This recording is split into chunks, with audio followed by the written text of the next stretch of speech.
அனைவருக்கும் வணக்கம்.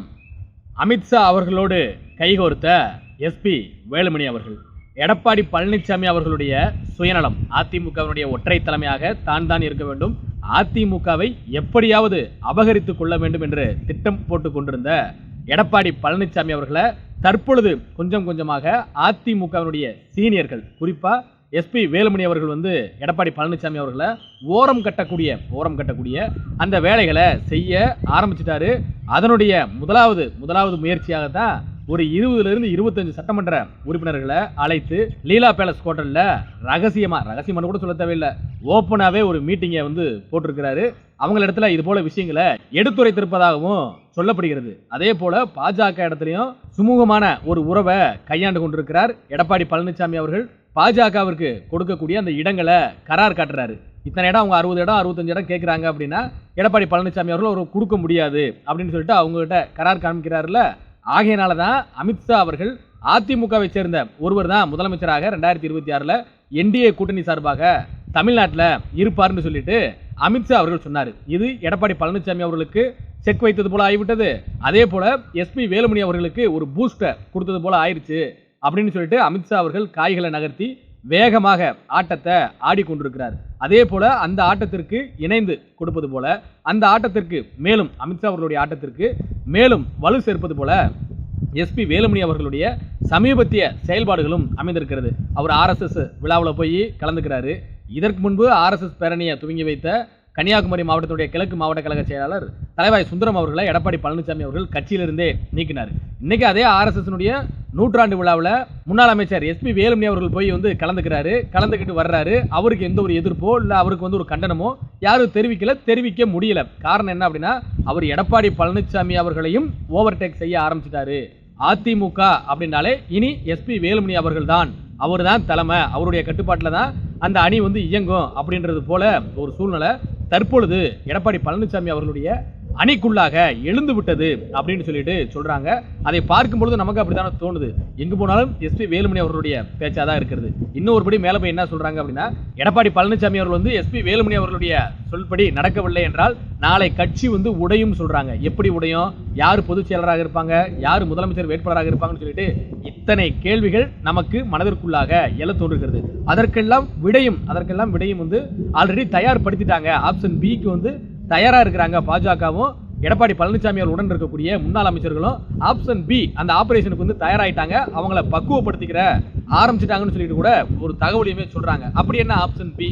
எடப்பாடி பழனிசாமி அவர்கள் முதலமைச்சர் வேட்பாளர், எடப்பாடி பழனிசாமி அவர்கள் அதிமுக பொதுச் செயலாளர். அது எப்ப?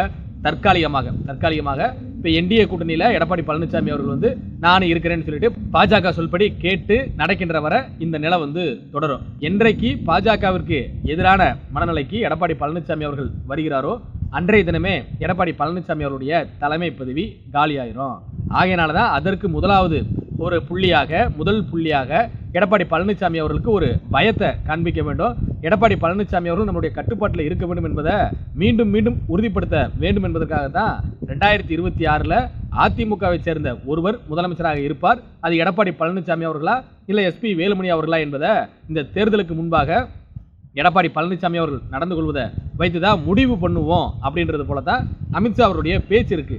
ஆனா எடப்பாடி பழனிசாமி அவர்களோடு பாஜக இல்ல, நம்மளுடைய கழக கொள்கை பரப்பு செயலர் அவர்கள் சொல்வது போல எடப்பாடி பழனிசாமி அவர்களோடு பாஜக இல்ல, பரமசிவனே கூட்டணி வச்சாலும் எடப்பாடி பழனிசாமி அவர்களுடைய அணி வெற்றி பெறாது என்பதுதான் நிதர்சனமான உண்மை.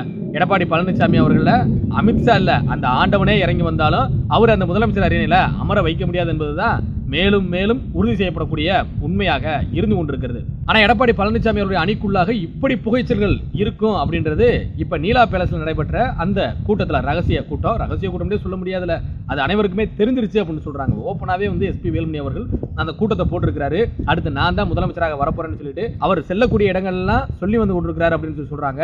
அதே போல பொதுச் செயலராக நாளைக்கு எடப்பாடி பழனிசாமி அவர்கள் நமக்கு எதிராக செயல்பட்டாரே ஆனால், நம்மளுடைய பேச்சை கேட்காம அவர் சுயமாக சிந்தித்து செயல்பட்டாரே ஆனால் எடப்பாடி பழனிசாமி அவர்களை அந்த பொதுச் செயலர் பதவியிலிருந்து தூக்கி எறிந்துவிட்டு முன்னாள் அமைச்சர் செங்கோட்டையன் அவர்களை பொதுச் செயலராக ஆக்கி விடலாம்னு சொல்லிட்டு இப்படி ஒரு திட்டத்தை இப்படி ஒரு நீண்ட நெடுக திட்டத்தை பாஜகவோடு சேர்ந்து முன்னாள் அமைச்சர் எஸ்பி வேலுமணி அவர்கள் போட்டு வைத்திருப்பதாகவும் சொல்லப்படுகிறது. அதே போல எடப்பாடி பழனிசாமி அவர்கள் என்ன சொல்றாரு, பிரிந்திருக்கக்கூடிய சக்திகளை ஒன்று சேர்க்கக்கூடாது, நான் தான் கட்சிக்கு தலைமை, நான் தான் முதலமைச்சர் வேட்பாளர் அப்படின்னு சொல்லிட்டு அவர் சொல்லிட்டு இருக்கிறாருல. ஆனா எஸ்பி வேலுமணி அவர்கள் என்ன சொல்றாரா, நான் முதலமைச்சர் வேட்பாளராக இருந்துக்கிறேன், நாளைக்கு ஜெயிச்சாலும் நான் முதலமைச்சராக இருந்துக்கிறேன்.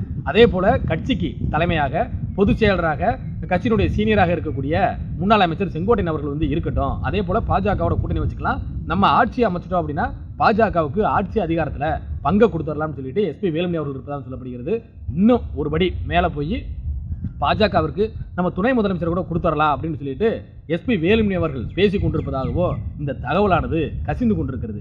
பாருங்க, எப்படி இருந்த இயக்கம், எப்படி வெற்றி முகத்துல தொடர்ந்து வெற்றிகளை பெற்றுக் கொண்டிருந்த ஒரு இயக்கம், 30 ஆண்டுகளுக்கு மேலாக தமிழகத்துல ஆட்சியில இருந்த ஒரு இயக்கம், இன்னைக்கு தமிழகத்தினுடைய வளர்ச்சியை நம்ம வந்து கணக்கிட வேண்டுமே. ஆனால் அதில் அதிமுகவுடைய ஆட்சியை தவிர்த்து விட்டு கணக்கிட முடியாது.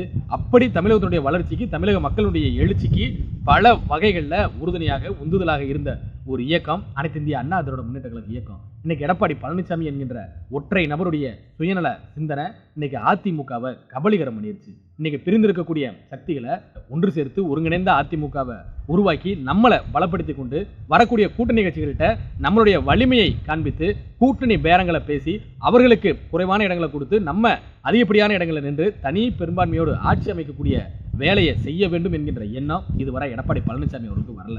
எடப்பாடி பழனிசாமி அவர்கள் துரோகம் செய்தே பழக்கப்பட்டவர். தற்பொழுது அந்த துரோகம் எடப்பாடி பழனிசாமி அவர்களை நோக்கி திரும்ப ஆரம்பித்திருக்கிறது என்று கூட அரசியல் விமர்சகர்கள் சொல்ல ஆரம்பிச்சிருக்காங்க. எடப்பாடி பழனிசாமி அவருடைய அணியில எடப்பாடி பழனிசாமி அவர்களுடன் நெருங்கி இருக்கக்கூடிய முன்னாள் அமைச்சர்களாக இருக்கட்டும், மூத்த நிர்வாகிகளாக இருக்கட்டும், அவங்களே என்ன பேசுறாங்களா, எங்க என்னென்ன சூழ்ச்சியெல்லாம் செஞ்சு என்னென்ன டிராமாவெல்லாம் போட்டு அதிமுகவை கைப்பற்றினார் எடப்பாடி பழனிசாமி அவர்கள். அதே போல இன்னைக்கு அவர் கையில இருந்து அதிமுக வேறொரு கைக்கு போக போகுதுன்னு சொல்லிட்டு பரவலா பேசவும் ஆரம்பிச்சுட்டாங்களா.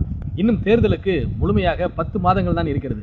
6 மாதங்களுக்குள்ளாக கூட்டணி வந்து உறுதி செய்யப்பட வேண்டும். அதற்கு பின்பு கூட்டணி கட்சிகள் இருக்கக்கூடிய அந்த நிர்வாகிகளை, தொண்டர்களை கீழே களத்துல வந்து ஜெல்லாக வைக்கணும். அதை தேர்தல் பணிகளை அடுத்தடுத்து முன்னெடுக்க வேண்டும். அடுத்த 4 மாதங்கள், அதாவது 6 மாதத்திற்குள்ளாக கூட்டணி அறிவித்த பின்பு அதற்கு பின்பு 4 மாதங்களுக்குள்ளாக கீழே களத்துல தொண்டர்களையும் நிர்வாகிகளையும் ஜெல்லாக வைத்து தேர்தல் பணிகளை செய்ய வைக்கணும்னு சொல்லிட்டு அனைத்து கட்சியினருமே வேகம் எடுத்து போய் கொண்டிருக்கிறாங்க. புதிதாக கட்சி ஆரம்பித்திருக்கக்கூடிய விஜய் அவர்கள் கூட அந்த நிலைப்பாட்டுக்கு வந்துட்டு தன்னை கட்டமைக்க வேண்டும், தன்னுடைய அணியை கட்டமைக்க வேண்டும் என்று அவர் செயல்பட்டுக் கொண்டிருக்கிறார். ஆனால் எடப்பாடி பழனிசாமி அவர்கள் வந்து ஒரு கூட்டணியை, பொருந்தா கூட்டணியை, அதிமுக பாஜக கூட்டணி என்றைக்கு அறிவிக்கப்பட்டதோ அன்றைக்கே எல்லாரும் சொல்லிட்டாங்க அது பொருந்தா கூட்டணின்னு சொல்லிட்டு. அப்படி ஒரு பொருந்தா கூட்டணியை அறிவித்து விட்டு இங்க நீ முதலமைச்சரா நான் முதலமைச்சரா, இங்க கூட்டணி ஆட்சியா கூட்டணி ஆட்சி இல்லையா அப்படின்னு சொல்லிட்டு இந்த பஞ்சாயத்துகள் தான் ஓடிக்கொண்டிருக்கிறதே ஒழிய பொது எதிரியாக இருக்கக்கூடிய திமுகவை வீழ்த்த வேண்டும் என்கின்ற எண்ணத்துல இவங்க பயணிக்கல. இங்க நீயா நானா என்கின்ற போட்டி தான் என்டிஏ கூட்டணிக்குள்ளாக நடைபெற்றுக் கொண்டிருப்பதாக சொல்லப்படுகிறது. ஒருங்கிணைந்த அதிமுக இல்லாம எடப்பாடி பழனிசாமி அவர்கள் இன்றைக்கு மட்டுமல்ல, மீண்டும் அதைத்தான் நம்ம உறுதிப்படுத்துறோம், இன்றைக்கு மட்டுமல்ல என்றைக்குமே வந்து ஆட்சியை பிடிக்க முடியாது. எடப்பாடி பழனிசாமி அவர்களுக்கு ஆதரவாக அமித்ஷா இல்ல அந்த ஆண்டவனே வந்தாலும் எடப்பாடி பழனிசாமி அவர்களை முதலமைச்சர் அரியணையில அமர்த்த முடியாது. பாஜக இல்ல அந்த பரமசிவனே வந்தாலும் எடப்பாடி பழனிசாமி அவருடைய அணியை ஆட்சி கட்டில அமர்த்த முடியாது என்பதுதான் நிதர்சனமான உண்மை. ஒன்றுபடுவோம், பிரிந்திருக்கக்கூடிய சக்திகள் அனைவரும் ஒன்று சேர்த்து ஒருங்கிணைந்த அதிமுகவை உருவாக்குவோம், வலிமையான அதிமுகவை உருவாக்குவோம், வலிமையோடு தேர்தல் களத்திற்கு போவோம். ஒன்றுபட்ட அதிமுக எளிமையாக திமுகவை வீழ்த்திவிடும். ஒன்றுபடுவோம். எங்கு பார்த்தாலும் கொலை, கொள்ளை, கற்பழிப்பு என்று நடைபெற்றுக் கொண்டிருக்கக்கூடிய தீய சக்தி திமுக ஆட்சிக்கு விடை கொடுத்துடுவோம். நன்றி, வணக்கம்.